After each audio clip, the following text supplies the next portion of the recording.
आज इसी चीज से जुड़े एक बहुत ही बड़े मेडिकल कंडीशन के बारे में हम इनसे बात करेंगे, जिसका नाम है एलोपेशिया एरिएटा। ये जो सर मेडिकल कंडीशन है, क्या ये हेयर फॉल और हेयर लॉस इन सबसे अलग है या उसी के तरीके से ही इसको देखा जाता है? नहीं, ये बिल्कुल अलग कंडीशन है। वो अलग पैटर्न का डिजीज है, ये अलग तरीके की बीमारी है। एलोपेशिया एरिएटा एक ऑटो इम्यून डिसऑर्डर है, राइट। पहले तो हम एलोपेशिया एरिएटा नाम को जो है इसके अर्थ को समझ लेते हैं। एलोपेशिया का मतलब होता है गंजापन, एरिएटा का मतलब होता है पर्टिकुलर एरिया में कोई पैच बन जाना या गंजापन आ जाना या बाल्डनेस हो जाना। तो यहाँ पर एलोपेशिया एरिएटा के केस में हमारा इम्यून सिस्टम हमारे बाल की जड़ों को टारगेट कर रहा है, फॉलिकल को नष्ट कर रहा है। तो हमारा इम्यून सिस्टम हमारे शरीर की खिलाफत कर रहा है, ये रिकॉग्नाइज नहीं कर पा रहा है आपके शरीर की हेल्दी सेल्स को और उसको टारगेट करके किल कर रहा होता है। तो ये जब बाल की जड़ों को किल करता है, नष्ट करता है, तो जितना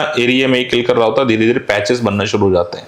अगर ये पैच मल्टीपल हो जाते हैं सिर में, या एक ही पैच बड़ा होता है, वो अपना साइज बढ़ाता है, वो पूरे सिर के बालों को खत्म कर देता है, तो उस कंडीशन को एलोपेशिया टोटालिस के नाम से जानते हैं। अगर हमारा इम्यून सिस्टम सही रिस्पॉन्ड नहीं कर रहा है या हम ट्रीटमेंट नहीं ले पा रहे हैं तो ये आगे बढ़ता है। फिर बॉडी के हेयर्स इन्वॉल्व हो जाते हैं, इसमें आईब्रोज के हेयर, आईलैशेस के हेयर, दाढ़ी के हेयर्स, बॉडी के हेयर चले जाते हैं। तो ये बीमारी सिर्फ बालों को खत्म कर रही होती है।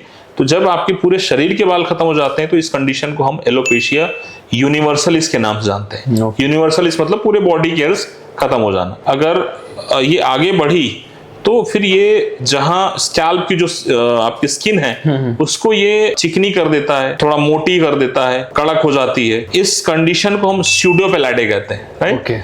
स्यूडोपेलाइडे एक फॉर्म ऑफ स्कारिंग एलोपेशिया है, राइट। मतलब एलोपेशिया दो टाइप का हो गया, scarring and non scarring, right. तो जब ये स्यूडोपेलाइडे में कन्वर्ट हो जाता है तो ये finally scarring form of alopecia है, जिसमें चमड़ी घोड़े के नाल की जैसी मोटी, चिकनी, कड़क हो जाती है। That we call horseshoe shape skin. So pseudopelagea is basically related to horseshoe shape skin, right? तो इस तरह से शुरुआत ₹1.8 पैच के से होती है और स्यूडोपेलाइडिया तक जा सकती है। अगर सही ट्रीटमेंट नहीं मिला, सही गाइडेंस नहीं मिला, इम्यूनिटी हमारी रेगुलेट नहीं हुई, तो इस तरह से ये हमारे बालों को नुकसान पहुंचाती है, कभी कभी स्किन में इन्वॉल्व हो जाती है। इसको हम एलोपेशिया एरिएटा कहते हैं। सो सर, ये जो कंडीशन है एलोपेशिया एरिएटा, ये क्या सर के बालों से शुरू होती है या फिर बॉडी में कहीं पर भी शुरू हो सकती है ये? हाँ, इसका कोई विशेष स्थान नहीं कि सिर से ही होगा। ये आपके बियर्ड में भी हो सकती है, ये आपके स्कैल्प में हो सकता है, बॉडी में कोई पैच आ सकता है, आईब्रोज, आईलैशेस के बाल जा सकते हैं, शुरुआत कहीं से भी हो सकती है इसकी। तो सर, इसके अर्ली सिम्टम्स क्या होते हैं इस प्रॉब्लम के, कि कब हमें ये समझना चाहिए कि अच्छा अब ये पर्टिकुलर एक इश्यू है जो कि एक नॉर्मल हेयर फॉल या हेयर लॉस नहीं है? इसमें अर्ली साइन में हम पहचान नहीं पाएंगे, बिकॉज ये हम ओवरनाइट पता चलता है कि दूसरे दिन हमारे बाल यहाँ के उड़ गए। इसमें सिर्फ रिजल्ट आता है, बेसिकली हम अर्ली साइन से पहचान नहीं सकते हैं इसको। बट हाँ, सिंस ये रिलेट करती स्ट्रेस है, अगर लंबे समय से स्ट्रेस बना हुआ है, टेंशन बना हुआ है, तो it is like adding fuel in the fire, वो उसको थोड़ा बढ़ा सकती है, ट्रिगर कर सकती है। क्या ये बीमारी कंटेजियस है? क्या ये एक पर्सन से किसी दूसरे पर्सन में भी आ सकती है? ऑटो इम्यून डिसऑर्डर ग्रुप की जितनी भी बीमारियां होती हैं ये एक दूसरे से फैलती नहीं है, राइट। तो जेनेटिक कारण सबसे बड़ा कारण है, दूसरा कारण है स्ट्रेस है, तीसरा कारण है कोई और दूसरा ऑटो इम्यून डिसऑर्डर चल रहा है आपकी बॉडी में, कोई एसोसिएटेड दूसरी डिजीज चल रही है आपकी बॉडी में, कोई केमिकल एक्सपोजर हो रहा है बहुत लंबे समय से, कोई इम्यूनोसप्रेसिव ड्रग बहुत लंबे समय से चल रही है। ये कुछ इसके कारण होते हैं। प्रोलॉन्ग एलोपैथिक ड्रगिंग है, इन सब से ये ट्रिगर हो जाता है या स्टार्ट हो जाता है, राइट। ओके, होम रेमेडीज या फिर ऑयलिंग, इन सब से इसका ट्रीटमेंट हो सकता है? होम रेमेडीज बहुत लिमिटेड काम करती है और किसी ऑयल शैम्पू से ये बीमारी नहीं ठीक कर सकते हैं। बेसिकली एक ऑटो इम्यून डिसऑर्डर है, तो इसका कनेक्शन आपके इम्यून सिस्टम के साथ में होता है। तो इम्यूनिटी को आप बूस्ट कर लें तो कुछ हद तक इसकी आगे की फर्दर जो है प्रोसेस रुक जाती है, राइट। इस केस में कई सारे डॉक्टर्स या कई सारे पेशेंट स्टेरॉइड के इंजेक्शंस लगवा लेते हैं, राइट। जो इंजेक्शन आपके पर्टिकुलर पैच में 1 सेंटीमीटर आधे सेंटीमीटर की डिस्टेंस पे दूरी में लगाए जाते हैं और 15 दिन 21 दिन के गैप में लगाते हैं, तो कभी कभी कुछ % हेयर्स आ जाते हैं, पर ये इसका एक ठोस प्रमाण नहीं कि स्टेरॉइड इसको ठीक ही कर देगा। हो सकता है कि 10 में से 6 लोगों को स्टेरॉइड देने से ठीक हो रहा है, 3 या 4 को कोई फर्क नहीं आ रहा, इवन और प्रॉब्लम बढ़ रही है।